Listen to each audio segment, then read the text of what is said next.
अस्सलाम वालेकुम नाज़रीन, मेहरान टीवी सां गॾु आहियां सरदार अली लाखो ऐं सां गॾु साथ ॾींदो न्यूज़ एंकर मुबशर सोलंकी। सभा खां पहिरियों हिकु नज़र हेडलाइंस ते।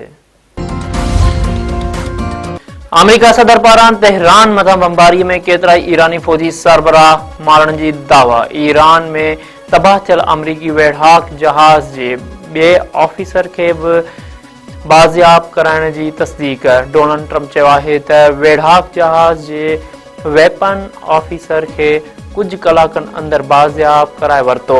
अमरीकी फ़ौज तारीख़ जो सभ खां वॾो सर्च एंड रेस्क्यू ऑपरेशन सरअंजाम ॾिनो आहे।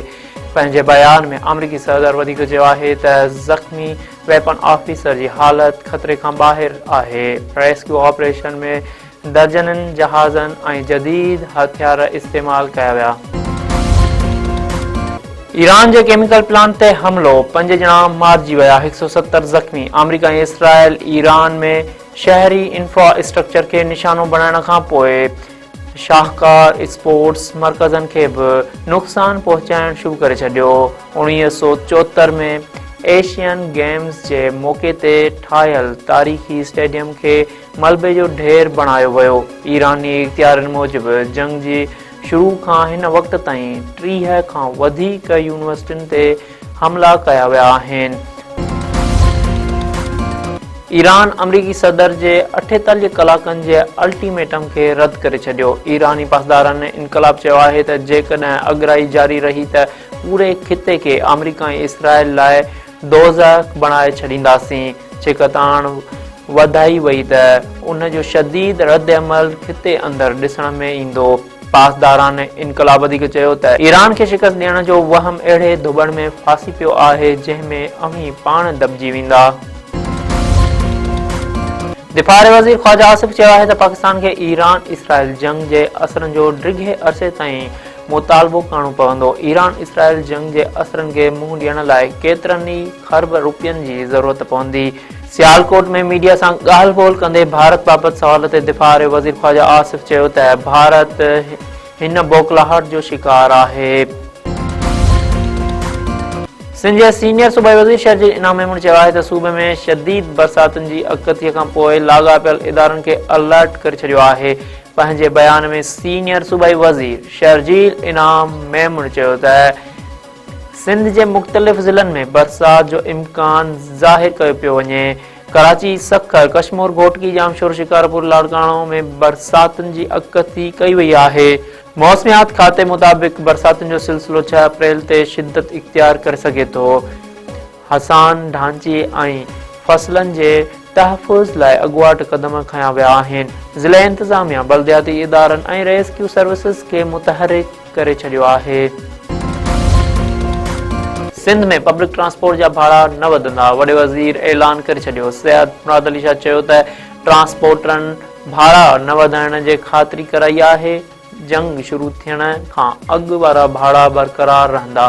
ट्रांसपोर्टरनि जो नुक़सान सिंध हुकूमत पाण भरींदी। सब्सिडी बाबति इजलास खां पोइ ट्रांसपोर्टरनि सां गॾु प्रेस कॉन्फ्रेंस कंदे वॾे वज़ीर वधीक चयो आहे त रजिस्टर्ड बसुनि खे 2 लख ऐं नंढियुनि गाॾियुनि खे 70,000 रुपया माहवार ॾिना वेंदा। सिर्फ़ रूट परमिट रखंदड़ रजिस्टर्ड गाॾियुनि खे सब्सिडी ॾिनी वेंदी। ट्रांसपोर्टरनि न पर अवाम खे फ़ाइदो ॾेई रहिया आहियूं। सखर में जतोई बिरादरीअ जे 2 धुरनि में हलंदड़ पुराणे तकरार तां 1 ॼणो क़तल। बागड़जी थाणे जे हद ॻोठ निभायो जतोई में हथियार बंद ज़रई ज़मीन ते कमु कंदड़ ॻोठाणे बिली उर्फ़ रसूल बख़्श जतोई खे क़तल करे छॾियो। गोलियूं लॻण सबबि अली बहर जतोई ज़ख़्मी, नाज़ुक हालत में अस्पताल मुंतक़िल। बिरिया रोड में शहर बिरादरी जे 2 धुरनि में जहिड़े दौरान 1 ॼणो मारिजी वियो। ॻोठ बगोदड़ो में शहर बिरादरी जे 2 धुरनि में ॿकरियुनि जे चोरीअ वारे मामले तां जहिड़े दौरान फायरिंग में सुखियो शहर मारिजी वियो। आकाश शहर ज़ख़्मी। धुरनि में छिकताण वधी वञण करे इलाइक़े में ॾहकाओ पखिड़िजी वियो।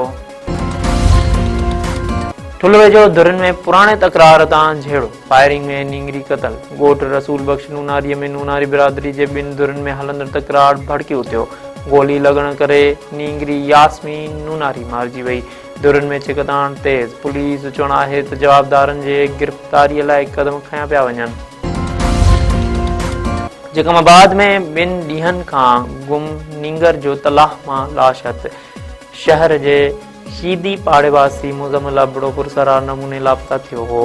गोलाबाद गड़ी सबायो वारे पाणीअ जे तलाह मां नींगर जो लाश मिलियो।